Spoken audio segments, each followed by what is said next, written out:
Boa tarde, queridos irmãos, reunidos nesta tarde para dedicarmos um momento de reflexão, um momento de elevação através do Evangelho segundo o Espiritismo, o Evangelho que, por prática, temos dia e hora definido para ser feito.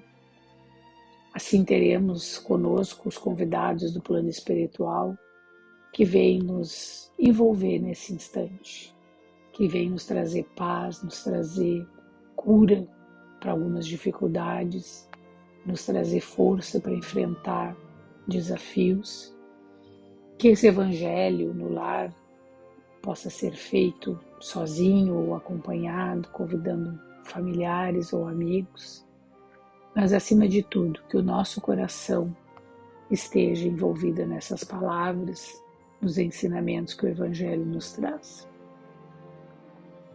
Então, no capítulo 7 do Evangelho, bem-aventurados os pobres de espírito, no item 7, mistérios ocultos aos sábios e aos prudentes, nos diz: então Jesus disse essas palavras: eu vos rendo glória, meu Pai, Senhor do céu e da terra, por haver desocultado essas coisas aos sábios e aos prudentes, e por havê-las revelado aos simples e aos pequenos. São Mateus, capítulo 11, versículo 25. No item 8. Pode parecer singular que Jesus renda graças a Deus por ter revelado essas coisas aos mais simples e aos pequenos, que são os pobres de espírito, e de tê-las ocultado aos sábios e aos prudentes, mais aptos em aparência a compreendê-las. É preciso entender, porém, pelos primeiros os humildes, que se humilham diante de Deus, e não se creem superiores a todo o mundo. E pelos segundos os orgulhosos, envaidecidos da sua ciência mundana, que se creem prudentes porque negam, tratando Deus de igual para igual, quando não o negam. Porque na antiguidade, prudente era sinônimo de sábio. Por isso, Deus lhes deixa à procura dos segredos da terra e revela-as do céu aos mais simples e aos humildes, que se inclinam diante dele. Ocorre o mesmo hoje com as grandes verdades reveladas pelo Espiritismo. Certos incrédulos se espantam de que os espíritos façam tão poucos esforços para convencê-los. É que estes últimos se ocupam daqueles que procuram a luz da boa-fé e com humildade, de preferência aqueles que creem possuir toda a luz e parecem pensar que Deus deveria estar muito feliz em conduzi-los para si, provando-lhes que existe.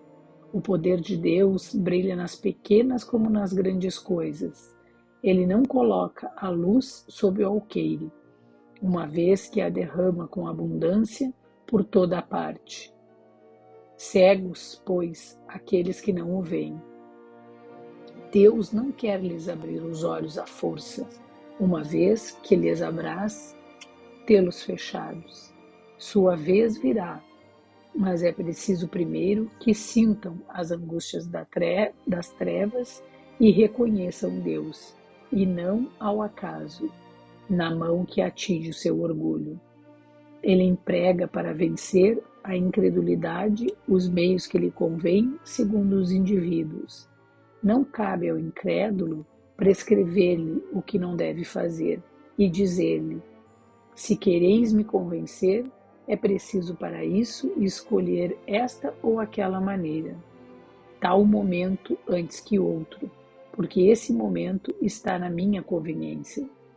Que os incrédulos não se espantem, pois se Deus e os espíritos, que são os agentes da sua vontade, não se submetem às suas exigências, que se perguntem: o que diriam se o último de seus servidores quisesse se impor a eles?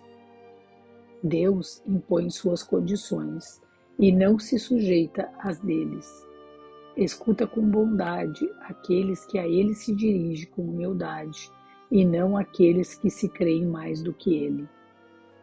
Deus dir-se-á: não podeis atingi-lo pessoalmente com sinais manifestos em presença, dos quais o incrédulo mais endurecido deveria se inclinar? Sem dúvida, ele o poderia, mas então onde estaria seu mérito e, aliás, do que isso serviria? Não são vistos todos os dias negarem-se à evidência e mesmo dizerem: se eu visse, não creria, porque sei que é impossível. Se eles se recusam em reconhecer a verdade, é porque seu espírito não está ainda maduro para compreendê-la, nem seu coração para senti-la. O orgulho é a catarata que obscurece sua vista. De que serve apresentar a luz a um cego? É preciso, pois, primeiro curar a causa do mal. E como médico hábil, corrige primeiramente o orgulho. Ele não abandona seus filhos perdidos. Sabe que cedo ou tarde seus olhos se abrirão, mas quer que isso seja por sua própria vontade, e então, vencidos pelos tormentos da incredulidade, lançar-se-ão por si mesmo nos seus braços, e como filho pródigo lhe pedirão graça. Então, o que essas palavras nos mostram, né? Que cada um de nós tem o seu tempo na evolução e que existem ensinamentos que não adianta forçar os ensinamentos.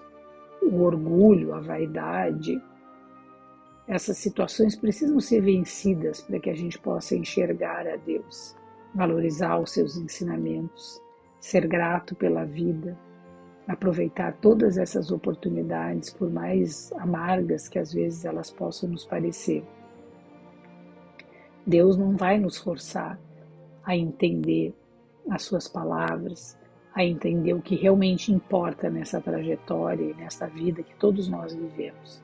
Isso nós temos que descobrir, nós temos que aprender. Porque cada um de nós tem o seu momento de aprendizado. Às vezes esse aprendizado nos requer um pouco de dor, nos requer uma dificuldade ainda maior, para que nós possamos valorizar as coisas simples e verdadeiramente importantes da vida. A humildade, e somente através dela nós teremos os verdadeiros aprendizados. Através dessas palavras do Evangelho, nós podemos guiar os nossos dias, agradecendo a todas as alegrias que temos, as dificuldades que às vezes temos que enfrentar, o convívio com irmãos que nem sempre são fáceis de lidar no nosso dia a dia, mas que ali está contido o ensinamento para cada um de nós. O ensinamento do perdão, às vezes é o ensinamento da paciência, do esforço moral, e assim nós possamos olhar para nós, querendo corrigir a nós e não ao outro. Porque se Deus não nos obriga ao aprendizado, quem somos nós para obrigar qualquer irmão que convive conosco a fazer as coisas como nós queremos? Então, com muito respeito, com muita paz no coração, vamos vivendo os nossos dias, vamos plantando a humildade, vamos capinando o orgulho e vamos tornando o nosso solo cada vez mais fértil para as sementes do amor que Deus e Jesus já plantaram em nossos corações. Que assim seja.